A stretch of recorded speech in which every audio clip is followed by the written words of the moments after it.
Bom, nós voltamos com todo o seu de olho nas origens e no passado, que afinal ele pode nos dar respostas interessantes sobre os dias atuais e sobre o futuro também.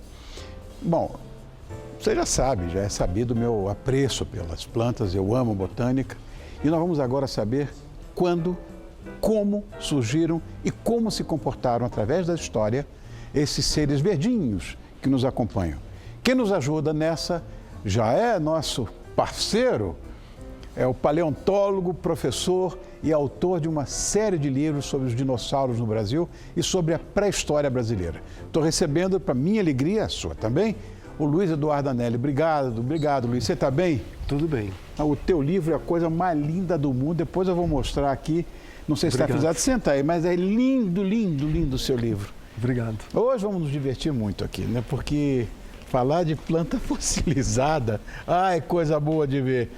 Bom, Luiz, é possível dizer, você que é paleontólogo, quando é que as plantas surgiram? É possível. É possível inferir com certa precisão, porque hoje em dia existe uma técnica muito espetacular chamada relógio molecular.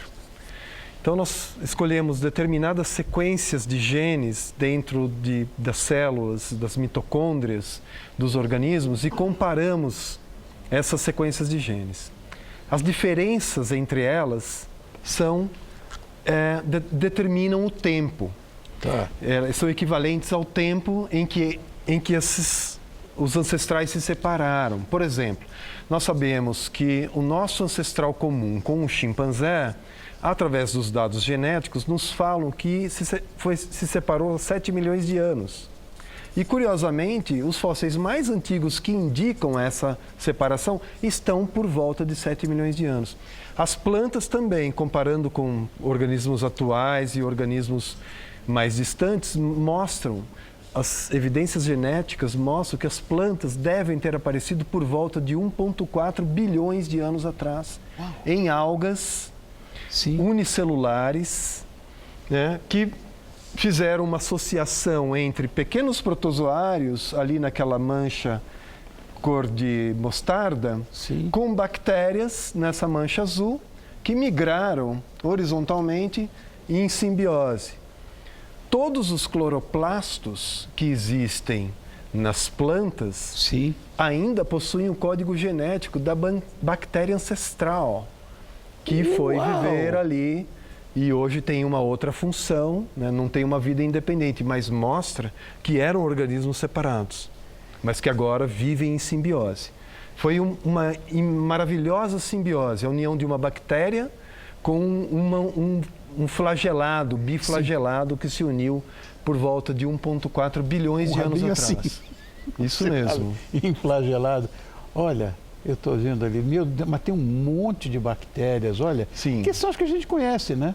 Sim, as proteobactérias que migraram e deram origem à mitocôndria dentro das células, das nossas células, e as cianobactérias migraram para as euglenas e deram origem às plantas. Né? 1 bilhão? 1,4 bilhões de anos. Mamãe. Bom, você trouxe uma amostra de carvão que eu estou vendo. Trouxe. Ali. Então, vamos falar por que esse carvão tem alguma coisa a ver com as plantas. Bom, o carvão, esse é um carvão do período carbonífero. Ele tem aproximadamente 310, 320 milhões de anos. E ele marca um momento impressionante na história da Terra.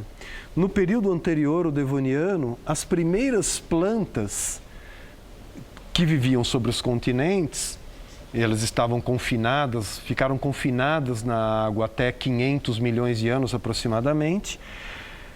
E de 500 milhões de anos elas começaram a invadir os continentes. Que eram os fitoplânctons que ficavam na água, não? Eram as algas. A partir de 500 milhões de anos, elas começaram a viver nas margens úmidas, deram origem no período ordoviciano e siluriano a pequenos organismos, os musgos, que ainda não podiam crescer.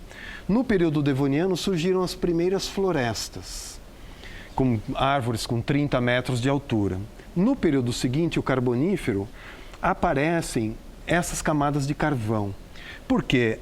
as plantas iam morrendo nos continentes que estavam no Equador e iam sendo guardadas nas rochas, dando toda aquela matéria orgânica deu origem ao carvão. Bom, você sabe que as plantas se alimentam do CO2 da atmosfera e da água, e aqueles nutrientes. As plantas, de fato, são armazéns de CO2. Se você guarda tudo isso dentro da rocha, você tira o CO2 da atmosfera. Naquela época, isso desencadeou um efeito estufa inverso, porque você tirou o CO2 da atmosfera e guardou na matéria orgânica dentro da rocha, que congelou praticamente metade do Brasil, metade da África e uma grande parte da África e da Austrália e Antártica numa glaciação que durou cerca de 30 milhões de anos. Isso foi um grande evento na história geológica protagonizado pelas plantas. Agora, vamos explicar o que é uma floresta petrificada para quem está nos assistindo agora. Bom, o que é uma floresta petrificada? Uma floresta petrificada é isso que vocês estão vendo aqui. Ah, que lindo. Essa é uma floresta no Brasil, são troncos. Por serem porosos, líquidos carregados de sílica penetram os poros dos troncos e cristalizam ali dentro e você transforma o tronco numa rocha. Olha aí. Essa é uma outra floresta petrificada na cidade de Filadélfia, no Tocantins. São tesouros da nossa pré-história, isso tem um apelo turístico lindo, maravilhoso. E nós chamamos isso de florestas petrificadas. Esses troncos, na verdade, eles não estão na posição de vida, são fragmentos que foram levantados, né? Tá. Mas deixa eu mostrar o próximo para vocês. Então vamos ver qual é o próximo. O próximo é todo seu. Vai aparecer o próximo. Aí. Bom, isso é uma floresta, nós visitamos a semana retrasada, uma floresta petrificada no Arizona. Você me disse que eu tinha que conhecer. Você tem que conhecer. Isso fica perto do Grand Canyon, perto de um grande impacto da cratera mais perfeitamente preservada no mundo, cratera de asteroide. De asteroide, é. E isso é o Petrified Forest, né? A floresta petrificada. São milhões de troncos petrificados, de árvores inteiras. Você pode ir na loja e comprar uma árvore petrificada inteira, se você quiser, né? Uau! E eles têm um tratamento a isso, é um parque com centenas de quilômetros quadrados de parque e estradas, visitados por 700 mil pessoas por ano, nesse lugar incrível e maravilhoso, que é essa floresta petrificada. E nós temos duas no Brasil, né?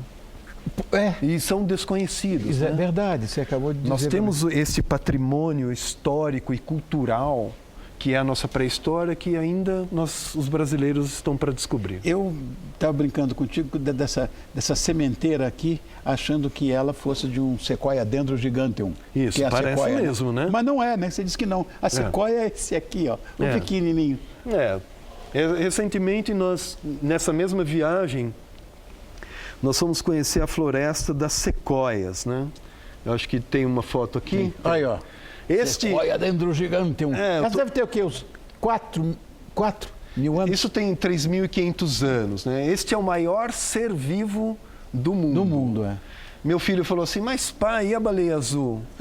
Eu falei assim, bom, esse cara aí, que é o General Sherman, é o nome desse árvore, ele tem o peso... 4 mil anos. Ele tem o peso de 10 baleias azuis. 1.300 toneladas. Mamãe. São árvores simplesmente incríveis. Por quê? Porque elas crescem num solo com 1 metro de espessura só. Embaixo é granito. E elas espalham... Pode voltar uma, por favor? É possível? Elas espalham as raízes até 100 metros e elas mesclam as suas raízes e se fundem e começam uma a colaborar com outra, dando uma nutriente para a outra, né? Simbiose de novo. É um tipo de agrupamento que elas têm, né? E elas sobrevivem em 1 metro de espessura de solo, espalhando por 100 metros as raízes, uma teia de raízes, e elas são perfeitamente equilibradas, né? O tronco dela é da espessura do obelisco do Ibirapuera. E essa ela está queimada, né? E E ela não vive sem o fogo. As sequoias, partes das florestas que evitaram que o fogo chegasse, as sequoias pararam de se reproduzir. Porque elas precisam do fogo para produzir as sementes, para liberar as sementes. E é uma planta extraordinária, ela chega à vida adulta com 700 anos e daí ela para de crescer e começa a largar. A largar, igual nós. Chega uma hora, a gente para de crescer e começa a crescer para os lados, né? Ela tem, essa casca dela chega a 60 centímetros de espessura. Uau.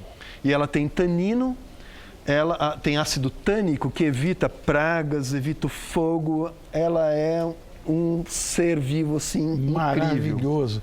Você trouxe um estróbilo também, né? Trouxe. Aí eu cheguei andando na floresta, falei, bom, isso aqui deve ser o estróbilo da sequoia, né? Desse tamanho. Aqui são as sementes que são produzidas aqui. Né? Olha, tem uma semente aqui. Tem? Ah, aí, ó. Eu falei, bom, deve ser isso, né?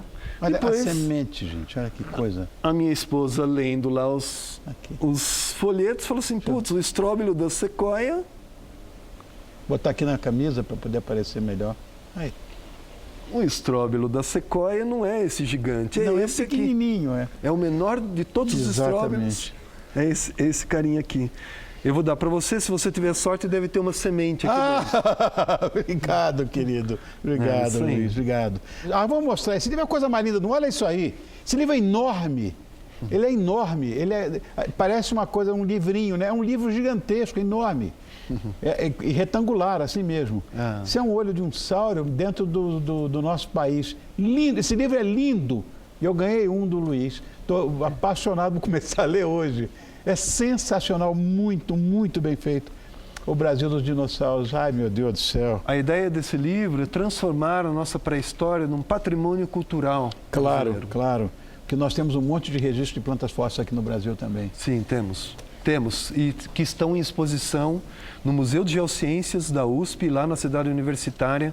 É uma exposição gratuita que neste sábado vai abrir. Bom. E eu convido você, todo mundo... Esses fósseis estão entre os fósseis mais espetaculares do mundo. Lá estarei, pode ter certeza disso. Luiz. Nesse sábado, estará aberto lá. Lá estarei. Que legal. Luiz, mais uma vez, obrigado, querido, por essa aula, né? Que é professor é professor. Paleontólogo, então, aí acaba com a minha raça, porque eu adoro isso. O Brasil dos Dinossauros é o mainstream dos livros de paleontologia aqui no Brasil. Muito obrigado, Luiz Eduardo Anelli. Muito obrigado mesmo. De coração te agradeço. Foi linda essa pauta. Amo essas coisas.